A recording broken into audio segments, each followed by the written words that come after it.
Dearest friends, dearest colleagues, it's really my very great pleasure to be virtually with you this morning at the 5th Adriatic Maritime Law Conference in Pula. I really wished I could be with you in person, but unfortunately that is not possible because as you sit this morning in Pula, I'm actually in the Court of Appeal, defending an appeal because we won the first case, in what has now become a rather famous case in Malta and famous for our judicial sales project, a case which goes by the name of the Bright Star. This vessel was actually purchased in a judicial sale, free and unencumbered, in January of 2018. The purchaser paid a lot of money, 10.3 million for her, and as he was chartering her and using her as per normal 6 months later after the sale, the vessel happened to be bunkering off Malta, and she was arrested by a previous creditor, totally illegally, of course. It's taken us 2 years in order to get a judgment from the first court, not because the first court delayed in producing its judgment, but because there were over 70 forms of court procedures. And I say this to show the great effect, negative effect, which occurs when a judicial sale is not given its proper effect.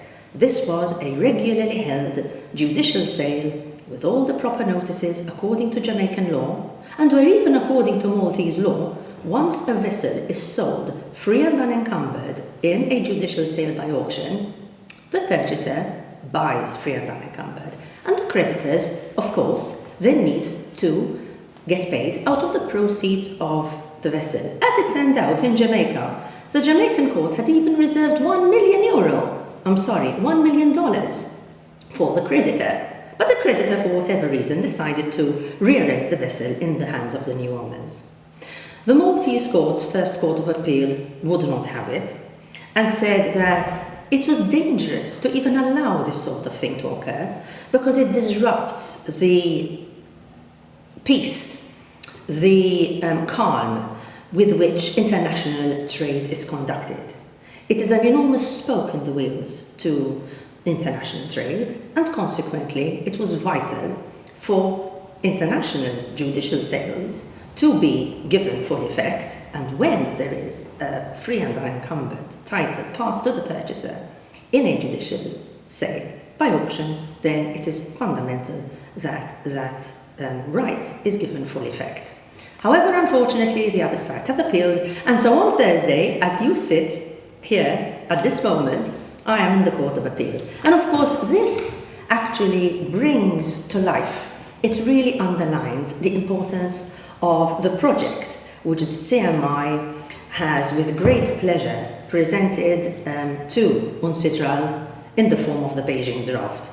I have had the opportunity and the great pleasure to brief you in Croatia on several occasions on what has been happening with our project, the project of judicial sales at UNCITRAL over the past 2 years. In fact, the last update which I gave you was in the symposium in Dubrovnik. That was in September of last year.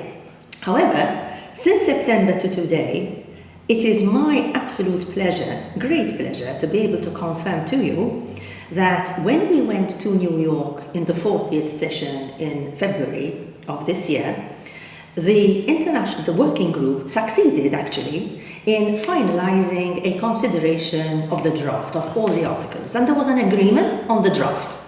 So the 40th session confirmed agreement on the draft.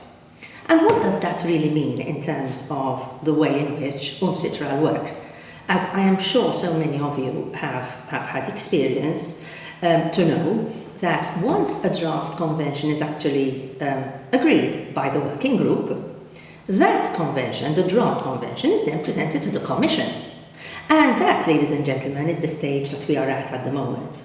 Needless to say, both on a personal level, but even on the level of CMI generally, we are terribly excited about this, because on the 27th of June, we will have a 4-day period within which this draft will be, again, considered by the Commission now.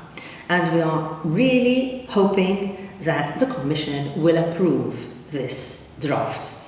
The Secretariat at UNCITRAL has done an absolutely magnificent job at putting together the ideas and the last amendments which we agreed upon in February of this year. So, to be perfectly frank, there is very, very, very little that needs to be done other than perhaps, in our view, some further amendments which would assist in clarification, but certainly not in substance. So, with that note, dear friends and dear colleagues, I will leave you. I wish you well in this conference. This conference, I know, brings together the maritime law associations of Croatia, of Slovenia, and of Italy. I know the presidents of the associations are there. I have seen the program. It promises to be an extremely interesting and exciting program. I know that Peter Krajic will also be speaking about judicial sales. And to conclude, I wish you well. I wish I was with you, but I promise to be with you next time. And on that fine note, I wish you, on my behalf and on behalf of the CMI, a very, very good conference. And it brings the CMI great pleasure to see national maritime associations come together like this and produce these magnificent academic programs which are there to encourage the growth, the discussion of international maritime law issues, which after all is at the very essence of the Comité Maritime International, which is the unification of international maritime law. Thank you very much indeed.